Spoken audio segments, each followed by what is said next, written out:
আমি রাতে তোর রুমে আসব, তখন তোকে সবকিছু বলবো। আর শোন, আমাদের বাড়ি থেকে যাবার কথা ভুল করেও ভাববি না, এই আমি বলে দিচ্ছি। ঠিক আছে আপু, আমি এই বাড়ি থেকে কোথাও যাব না। তবে আমার অনুরোধ আপু, আজকের এই কথাটা তুমি কাউকে কিছু বলবে না, ঠিক আছে? ঠিক আছে। আজকের এই ঘটনা কাউকে আমি কিছু বলবো না, তুই এসব নিয়ে চিন্তা করিস না। অন্তরা কথাটা বলতেই শুভর রুম থেকে বেরিয়ে চলে যায়। অন্তরা শুভর রুম থেকে বেরিয়ে চলে যাবার পর শুভ নিজের বিছানার উপর গিয়ে বসে ল্যাপটপ থেকে সবকিছু ডিলিট করে ফেলে।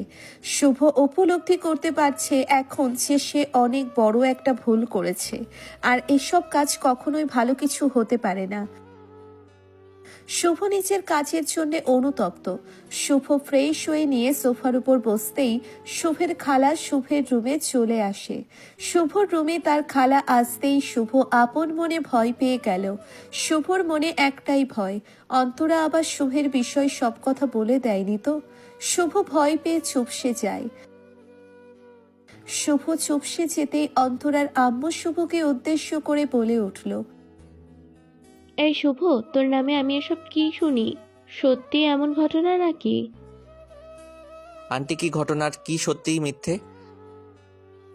এই যে অন্তরার কাছ থেকে যেটা শুনেছি সেটা কি সত্যি নাকি? আন্টির কথাটা শুনে শুভর গলা বুক শুকিয়ে এলো। শুভ ভাবছে অন্তরা আবার বলে দেয়নি তো। শুভ কাঁপা কাঁপা গলায় বলল, আন্টি, অন্তর আপু কি কথা বলেছে?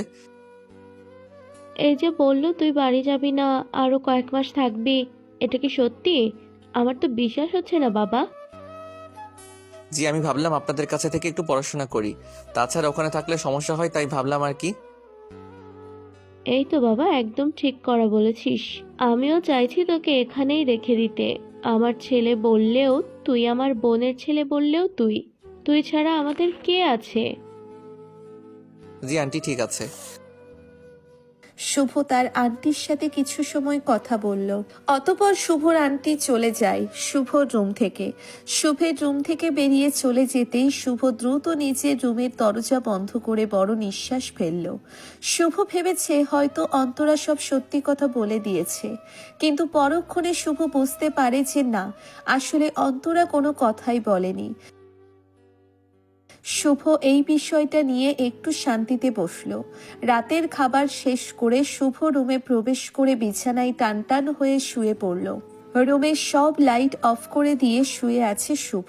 বিছানায় শুয়ে আপন মনে শুভ ভাবছে অন্তরা আসলে তাকে কি সাজা দিতে চাইছে। কিছুই তো শুভ বুঝতে পারছে না। শুভ আপন মনে অন্তরার কথা ভাবছে। কিছু সময় শুভ অন্তরার কথা ভাবতেই আচমকা শুভ অনুভব করল তার রুমে কারোর প্রবেশ ঘটেছে। শুভ নিজের কান খাড়া করে শুনছে। অন্তরা শুভর রুমে এসে চোরের ন্যায় শুভের পাশে শুয়ে পড়ল। অন্তরা শুভর পাশে শুয়ে পড়তেই শুভ হকচকিয়ে বিছানা থেকে লাফিয়ে উঠে পড়ল। শুভ বিছানা থেকে ভোরে লাফিয়ে উঠতেই অন্তরা শুভকে অবাক করে দিয়ে বলতে লাগলো, এমন করে ভয় পেয়ে গেছিস কেন? আমাকে চিনতে পারিসনি নাকি?